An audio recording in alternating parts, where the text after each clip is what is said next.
Hello everybody, welcome back to a brand new video. Today we're talking about the new for 2018 Twisted Timbers, which is a Rocky Mountain construction redo of Hurler. The entire area of this park got a facelift of sorts because the entire area before looked really trashy, but now it is themed to Candy Apple Grove. So we have a newly named and newly painted Wild Mouse coaster called Apple's Apple, and then Twisted Timbers, of course, is the new highlight of this area. The entire plaza for this coaster looks really nice. You have a flying tractor, you have a truck, and then you have an alien crater, plus a bunch of crates full of rotten apples. So it's a pretty nice feel. This roller coaster stands at a height of 111 feet, goes 54 miles per hour, and is about 3,351 feet long, with 3 inversions and a ride duration of around a minute. So this is a big upgrade from our previous Hurler.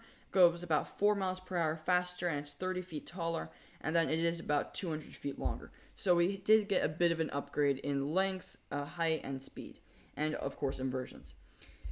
Once you get to your station, this is a pretty cool station. However, operations on this ride aren't too great, especially because these RMC coasters don't tend to have the best operations due to the restraint system, or that's just based on my experience.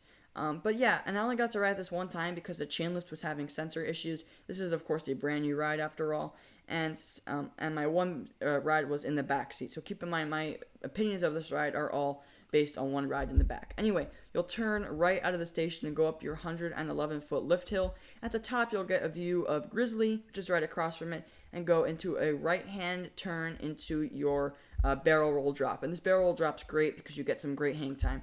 Following that, you'll go into an overbank turn, pretty fun but not too intense. Then you'll go into my favorite elements on the ride, which is 3 back-to-back ejector airtime hills. And these airtime hills are great because you have some great sustained ejector airtime, and they are very aggressive. Following that, you'll go into your only cutback on an RMC hybrid coaster. This is a fun element. I mean, I wouldn't say it's the best inversion I've felt on an RMC, but it's definitely really good. You have some great aggressiveness, and it's just a really fun element.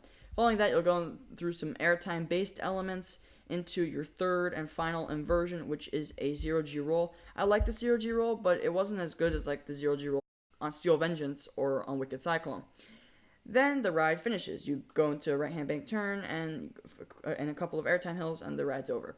So this ride does feel a little bit short to me. It doesn't feel as long as Wicked Cyclone, but it's still definitely a good ride. My favorite element on this, like I just mentioned, are those 3 back-to-back airtime hills, but there's this other element where it twists in and throughout the structure that I really like. It's right after your Trick Track Double Up, which is also a very aggressive and fun element as well.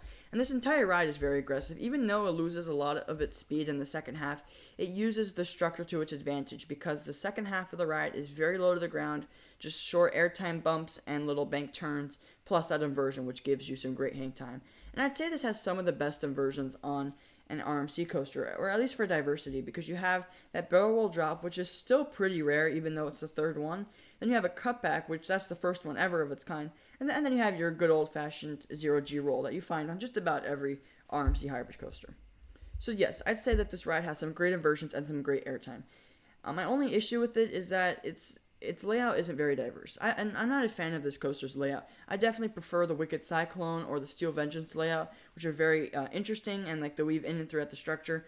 The Twisted Timbers layout is just okay. It's not that great. But that's really my only qualm with this ride. Besides that, I have no issues with this ride. This ride's fantastic. However, this is my least favorite RMC I've ridden. I do prefer Wicked Cyclone because it's a lot more intense and just has way better pacing.